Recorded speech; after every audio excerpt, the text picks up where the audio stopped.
guys, welcome to my channel. Thank you for joining me today. My name is Anne. This is Scent Solutions. We talk all about perfumes here. So if that's the kind of content you like, then you are in the right spot. To my returning subscribers, thank you for always watching, always supporting. If you're new on here, welcome on board. I hope you enjoy it here. And if you haven't subscribed and you like this content, then please consider doing so. Click the subscribe button, hit the notification bell, click the like button, all of that good stuff. Today we have a mini haul. So these are perfumes I hauled between January and today. So let's get right into it. I think I have about 8 of them, some niche, some very affordable, and then I think I have 1 or 2 designer perfumes in the mix. Let's start with Eber Pura. Eber Pura from Xerjoff. Eber Pura is, I'm sure, is not a stranger to any one of us. If you know niche perfumes, you will know Eber Pura. I have a bumpy relationship with this. I haven't really gotten to my sweet spot with Eber Pura just yet.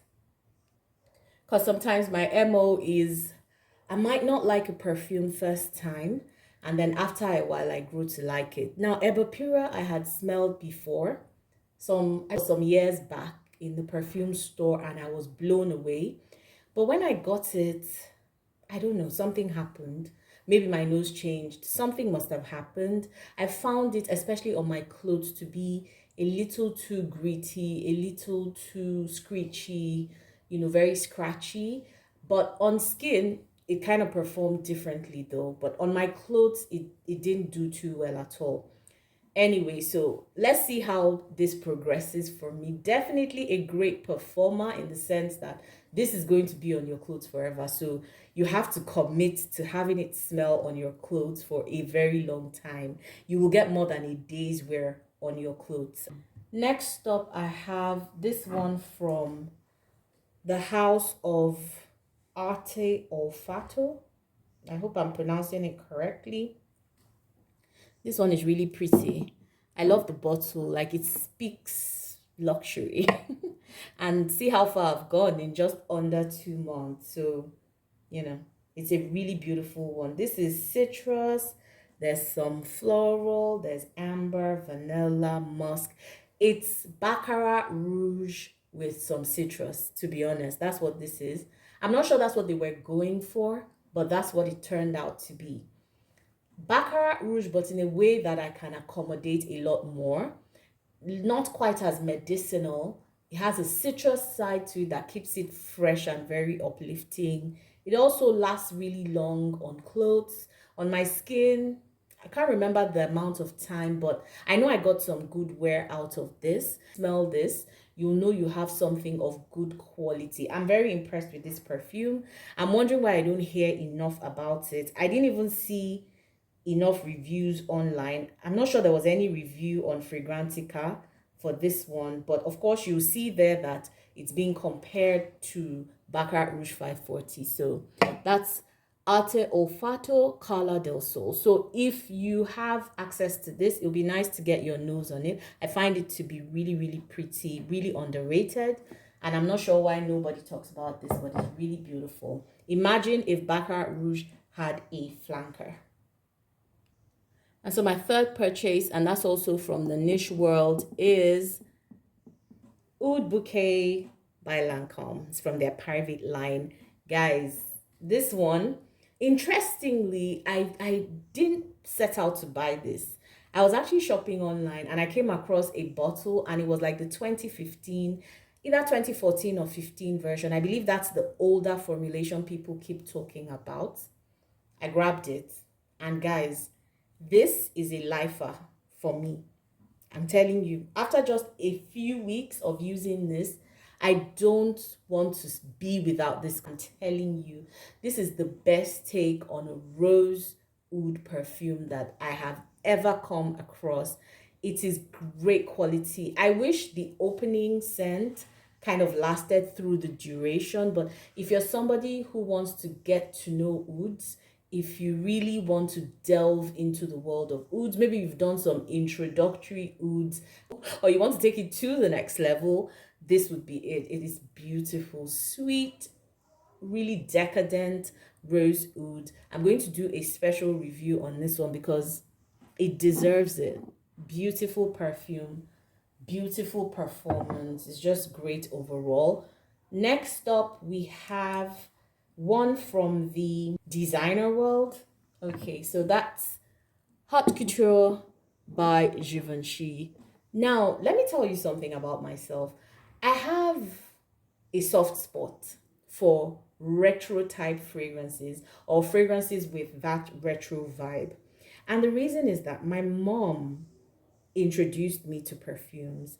My earliest memories of smelling, sniffing perfumes were sniffing my mom's perfumes on her vanity. So whenever I lean towards all these older style formulations, it's just because I want to connect again with my childhood. I had a beautiful childhood, and sometimes I just want those memories back, because adulting and just life in general can be so tough that sometimes you want to go back to those very cocooning memories. And that's why sometimes I lean towards these kinds of fragrances because they help me to achieve that. Anyway, that being said, I've been seeing this one everywhere, and then I stumbled upon a 50 ml bottle rather.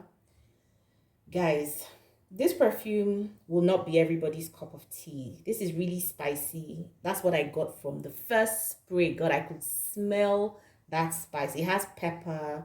There's some raspberry to give it some sweetness. There's some citrus in it. There's some floral, amber, sandalwood, musk. So it's that kind of very warm, enveloping, but amber forward, spice forward, or spice dominant type of perfume with just a little bit of sweetness to keep it balanced.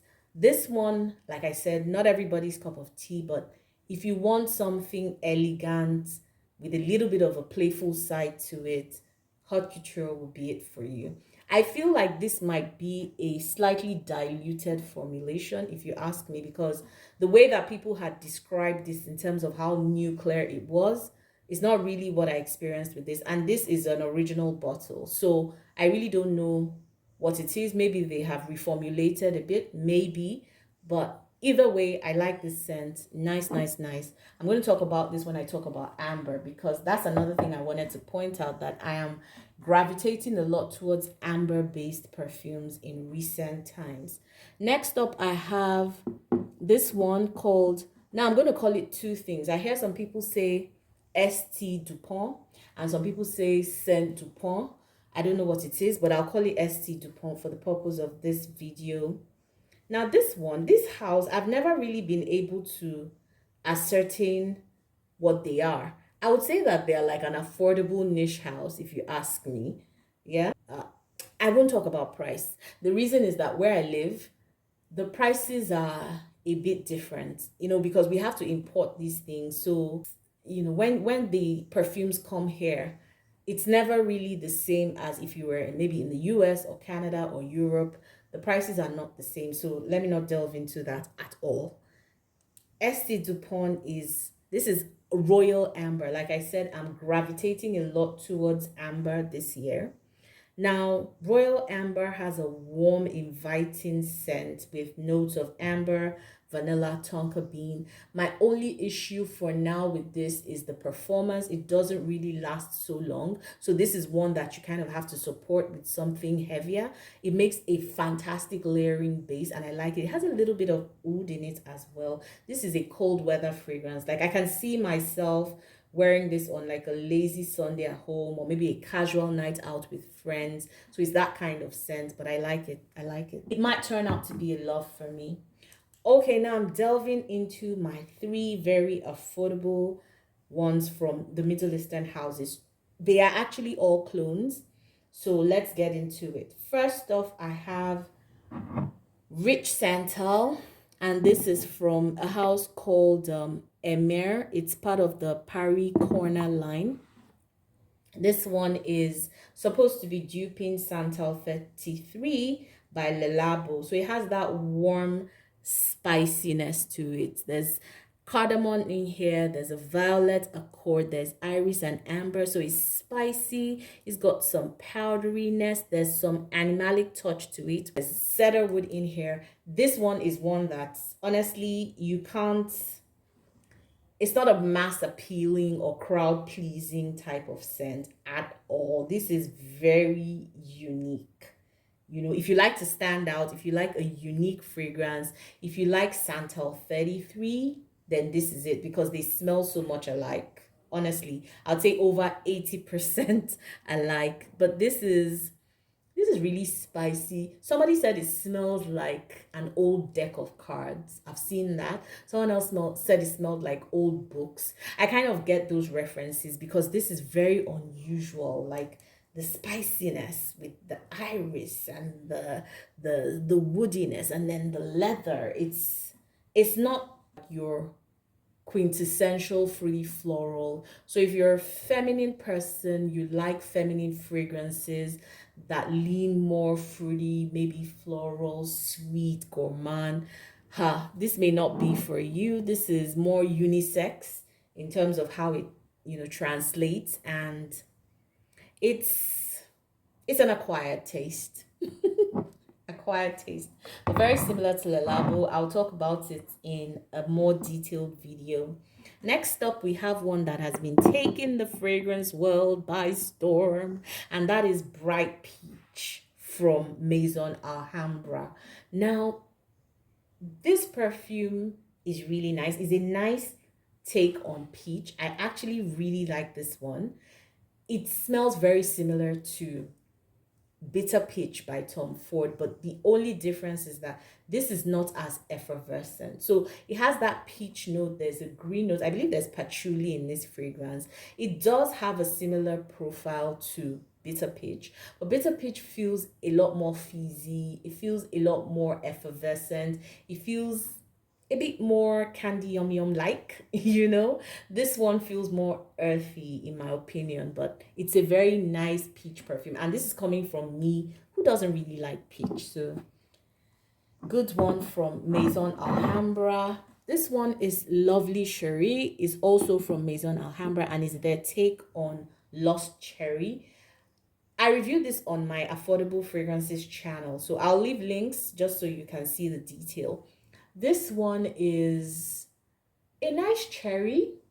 Again, it doesn't have that sparkle, that effervescence. It doesn't have the booziness as well of Lost Cherry. It's just nice if you want a cherry perfume. But if you were looking for Tom Ford's Lost Cherry, you might not find it in this one. So again, I'll leave a link to a more detailed review, but I don't think they hit the mark with their Tom Ford copy, if that's what they were going for. Okay, so I believe that is it for today. If you have any of these fragrances, please let me know. What do you think about them? Do you agree with my mini first impressions? I'm going to come back with more detailed reviews, but this is how I feel about these fragrances for now. I might feel different in a few months, but I'll let you know if my feelings change. Thank you so much for watching. Until I see you on another video, enjoy the rest of your day or night. Bye, guys.